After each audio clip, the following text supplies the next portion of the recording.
রাধে রাধে বন্ধুরা, তো এই দেখো মা আজকে রাধা মাধবের ভোগের জন্য বাড়ির পেছনের মিষ্টি কুমড়ো গাছ থেকে মিষ্টি কুমড়োর ডগা আর ফুল তুলছে। কারণ কালকে ছিল বিজয়া একাদশী ব্রত, তারই আজকে পালন হবে মিষ্টি কুমড়ো গাছের ফুল আর ডগা দিয়ে। আর এই দেখো আমাদের মিষ্টি কুমড়ো গাছটি কি সুন্দর তরতাজা হয়েছে, দেখো ছোট ছোট ফলও বেরিয়েছে। আর এই পাশে দেখো লাউ গাছও হয়েছে। মা কিন্তু এখান থেকেও পাতা তুলছে লাউ শাক বানানোর জন্য।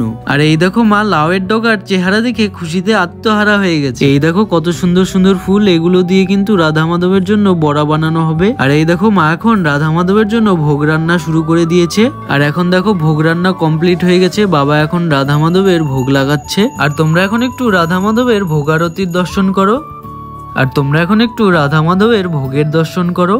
আজকে মা রাধা মাধবের জন্য বেশি কিছু বানাতে পারিনি, কারণ আজকে এক জায়গায় ভোগের নেমন্ত্রণ ছিল। আর এই দেখো আমার রাধা মাধব, তোমরা এখন একটু রাধা মাধবের দর্শন করো। তো আজকের মতো এটুকুই ছিল আমার মিনি